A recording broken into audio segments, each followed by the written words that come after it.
Okay, so just a little bit of an introduction to Tate for those of you that don't know it. So we hold the collection, the national collection of British art from the 16th century, and also an international collection of contemporary and modern art.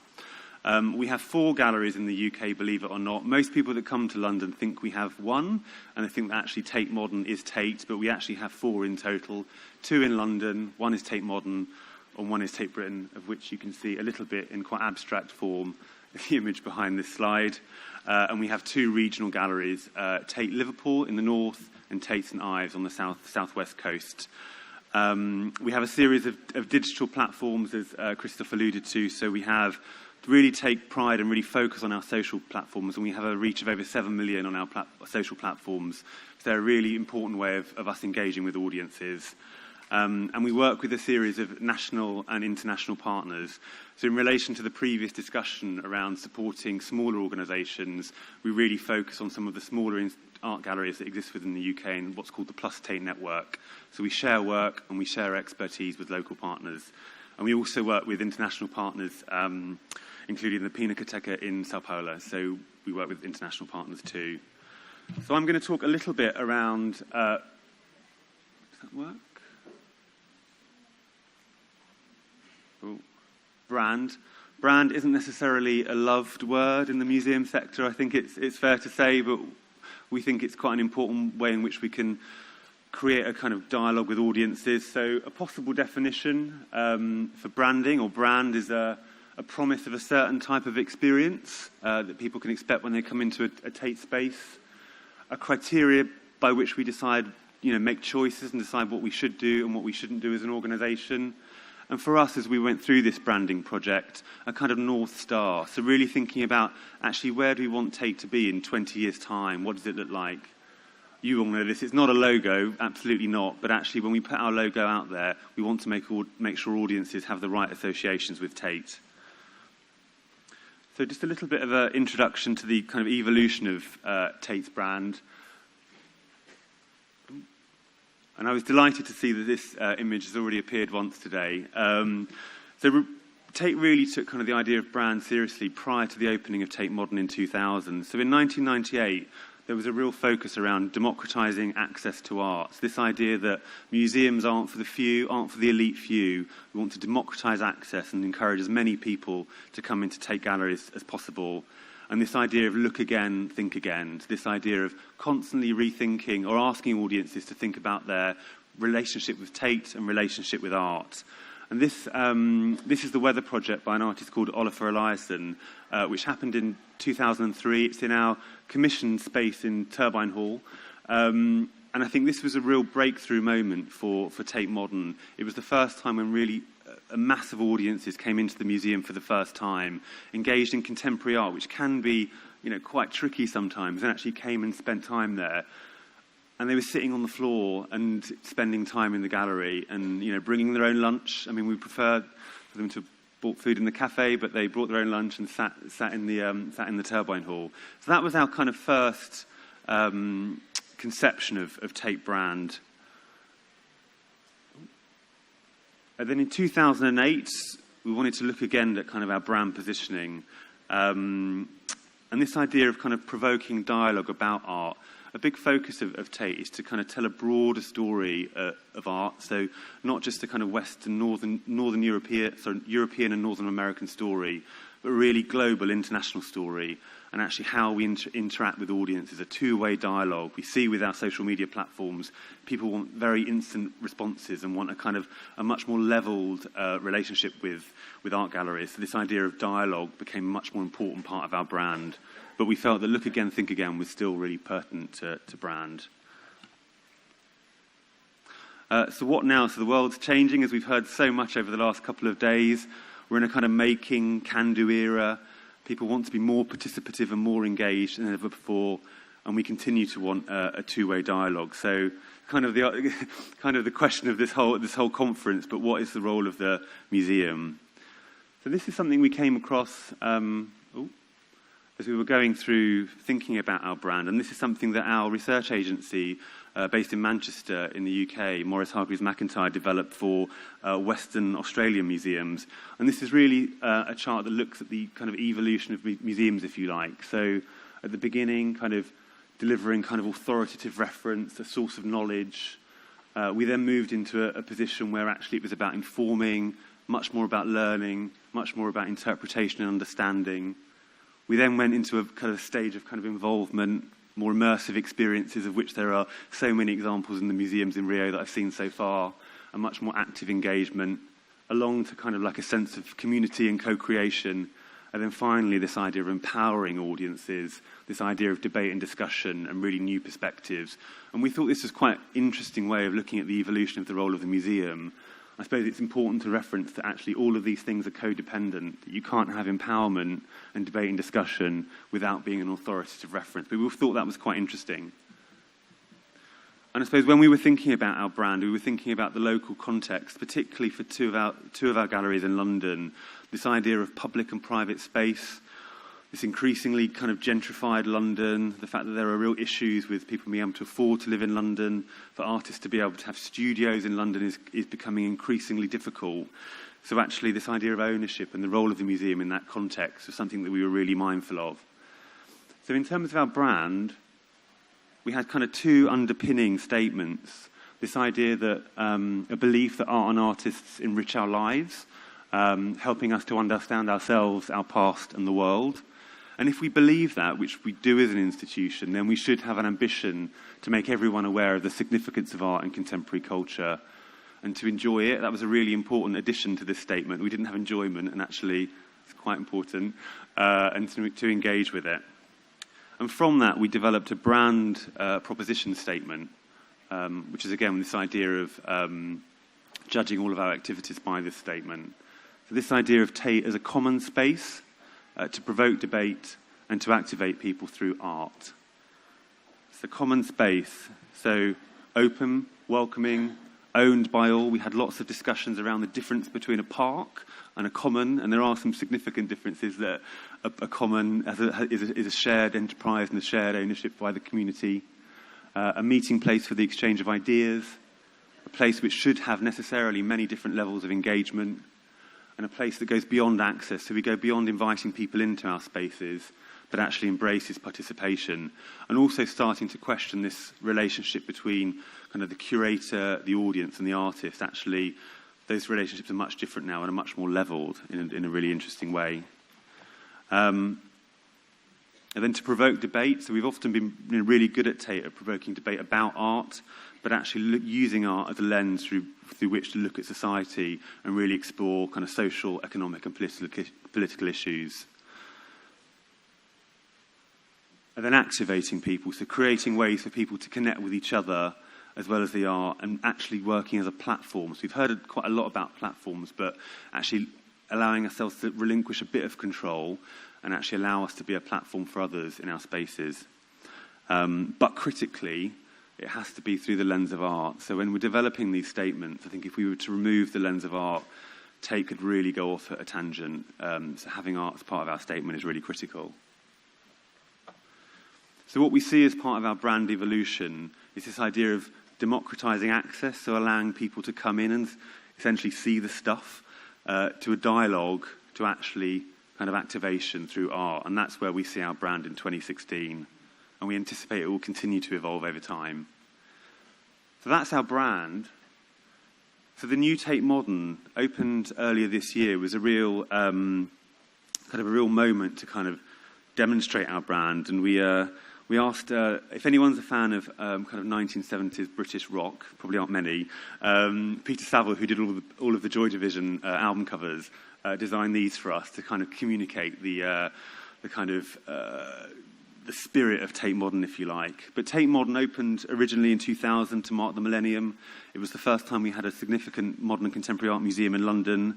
As was alluded to by Christoph, it's housed in actually kind of a former power station, but it still does have some kind of, still does a bit of power station work already, still at the moment.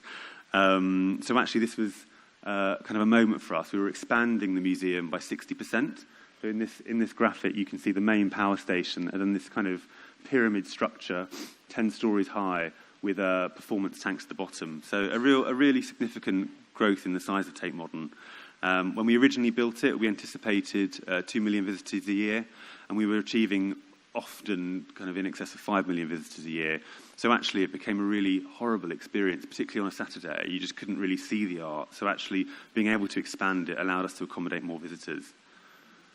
So the opportunity at this particular point was to reach out to new audiences and to reactivate existing ones. So particularly for local audiences, we attract, there's a really significant proportion of tourists, but it's really important that we connect with local audiences. There was a reference, I think, previously to this idea of being a UFO, and our director of exhibitions often says we must never be an international hovercraft that happens to have landed in London, and it's a really important message. But it was a time to kind of live our brand and to rethink the experience of the museum. So I'm now going to talk a little bit about is actually how those three components of our brand proposition we started to exhibit when we opened the new Tate Modern.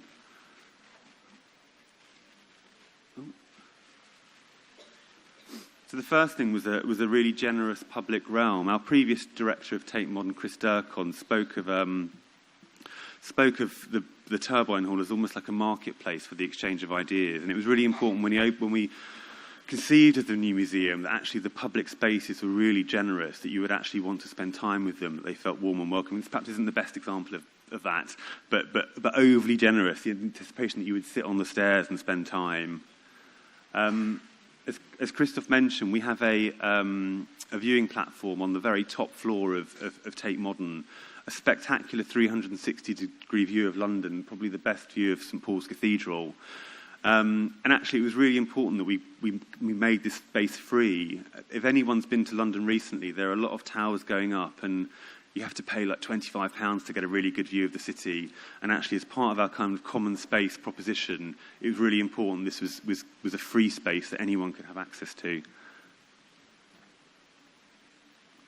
And as part of our opening weekend, we really wanted to think about how we engaged the community in that moment, that it had to feel like something was local to London and was celebrating London. So we worked with the artist Peter Liversidge to create a choral work with over 500 singers from over 25 choirs across London from all kind of ages, cultures, social backgrounds, to create this piece. And it was amazing in the Turbine Hall, which is a gigantic space, to hear 500 singers singing. And the piece was called The Bridge. And then, again, for anyone that's been to Tate Modern, there is the Millennium Bridge outside. And when it first opened, the bridge was wobbling and people were getting seasick when they were crossing it. So the song was a little bit of a story around that particular moment.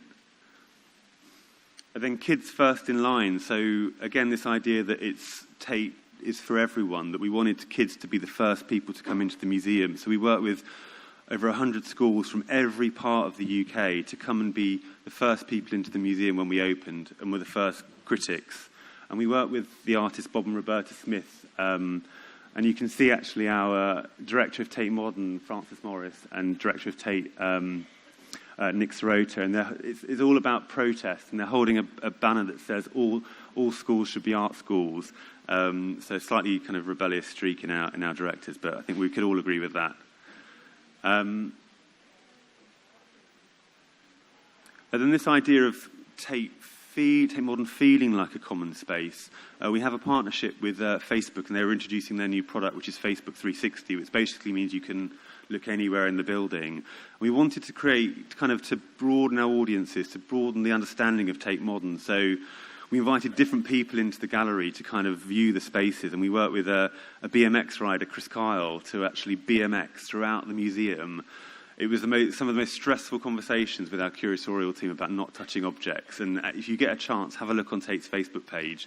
But this idea that actually it's a space for everyone to use and experiment was really important. And the other one is BBC Radio 1 DJ, Nick Grimshaw, doing a tour of the space. Each video achieved over 3 million views on Facebook, so a really significant reach. And I saw this quote. This is kind of like an ode, in a way, to Olafur Eliasson. This is the latest Turbine Hall commission in the gallery, and this is by a French artist called Philippe Perreno. Again, using the space in a slightly different way. Again, people are on the floor, but we have installed some carpets so people feel really comfortable in the space. And I saw this quote on Twitter from someone who's, oddly, their Twitter handle is not from Shrek. I don't quite know what that means. But she, I think it's a woman, she said, Tate Modern feels like a cross between a museum and a public park. interesting because a lot of the art is about public space and protest. I thought, it's not quite a common, but she sees that it's a park, so that's progress. So we were quite happy with that. And then provoking debate. So again, it's been talked about a little bit in the introduction, but we wanted to take this idea of debate and discussion and acting as a platform kind of a stage further. So we have a whole floor dedicated to a project called Tate Exchange. And it's anticipated that it's a place for discussion and debate and new perspectives on life. And effectively, anyone can kind of use the space. So we have a first part of, I should say, we're quite early on in the process. We only launched it in September, and it's running for a year. But the first section is where artists basically take over the space, and we give them the run of the place, essentially. And this is an example of an artist collective called the Gorilla Girls, who are kind of amazing. They only wear in public gorilla masks, and they're interested in kind of tackling discrimination wherever they see it, and particularly in the art world. And we gave them free rein to take over the space, and they decided to turn Tate Exchange into what they're calling the complaints department. And essentially, anyone could go in and make a complaint. And then what happened was then discussion and debate. And what was interesting, actually, is that people were also complaining about the museum, and we kind of had to let that happen, and people were putting their stickers up. They were up for a week. So, it's part of the little bit of the risk that we had to take in allowing that to happen. But we got over 5,000 people in 1 week coming into the complaints department, so we were happy with that. So as I said, it's trying to explore kind of the big issues in society, and this is a project, again, from another artist collective called Sex Re-Education, with a collective called Bedfellows, and this was about kind of looking at sex education in the UK, and particularly the effects of pornography on young people, and actually how we can have a better sex education program in the UK. So there were talks, discussions, debates, films. Again, we had to do a lot of kind of risk analysis, actually, in terms of what people saw and how it ran. But again, it was really interesting. And then Tate Exchange has an annual theme, and the annual theme for this year we thought was totally appropriate for it to be exchange, and we worked with an artist called Tim Etchells to develop a provocation, which you can see here, and all of the people that take that floor can take a bit of the provocation and have it as a starting point for discussion. So the most important exchanges are between institutions. The most important exchanges are between equals. So really challenging this idea of exchange. And as I said, we have 60 associate partners coming in from January, and they range from schools, local colleges, online radio stations, other museums and galleries coming in and taking the space, and they are effectively programming the space in part response to Tate's collection and in part response to the provocation by Tim Etchells. So I'm kind of we're at a certain stage in the project, so I'll probably, by the time we get to the end of the year, I'll have a lot more to talk about, because it's going to be fascinating. And then the final part of the proposition, in some ways all of these interlink, because it's about kind of activating people, and hopefully all of the things that we're introducing is about kind of more about activation. But kind of as we evolve, kind of artists are evolving, and it's becoming more about kind of active participation. So this is an image from the Cuban artist Tanya Bruguera, and the piece is called Tatlin's Whisper, number 5. And she has comments on kind of power, control, censorship. So she brought 2 police horses into the turbine hall to kind of control people effectively. And I hear that there was the horse. One of the horses only stepped on one person's toe once, so it was relatively safe. But again, it's about kind of activation.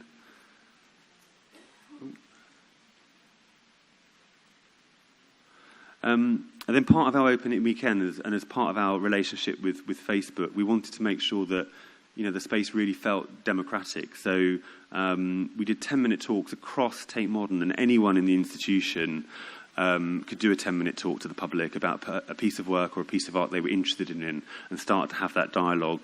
But we were also able to broadcast them through Facebook Live. And we will see here again, it's 2 of the people are our 2 directors. I mean, he looks quite unhappy, actually, Nick Serota, but he was doing a 10-minute talk on Facebook. It's an opportunity for audiences to ask questions and to interact and dialogue. And we even got them to wear our weekend T-shirts, which is a great bonus. He really doesn't look happy, does he? It's something we've introduced only last month. Lots of organisations within London have a kind of late programme, so this idea of using the gallery increasingly as a social space. We've always had Tate Modern open until 10 o'clock on a Friday and Saturday, but it's always been a place where people come when it's a bit quieter, which from a marketing perspective, obviously I want to change. I want to make it really busy.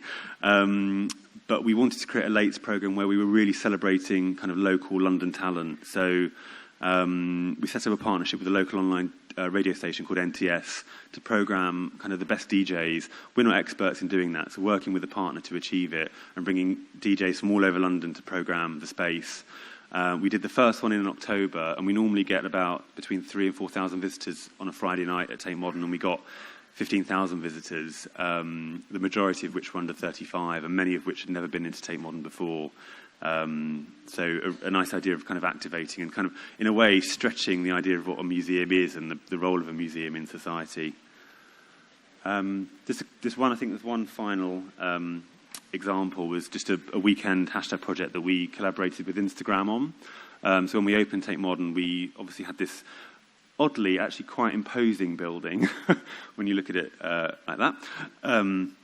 But to do a kind of photography architecture competition, a global one. So everyone has a camera on their smartphone and can take a photograph. So we wanted as many people to participate in taking museum architecture. We got thousands of entries, and they were selected. A few were selected and kind of presented at Tate by our photography curator. And this first post, which you can see here on Instagram's own page, got over 900,000 likes. So I just wanted to finish with a quote, actually, and it's by Robert Rauschenberg, who is an artist we're showcasing at Tate Modern from next week. And he said the artist's job is to be a witness to his time in history. And I think probably a witness and a participant. I think we could say the same about the role of the gallery as well. So thank you very much.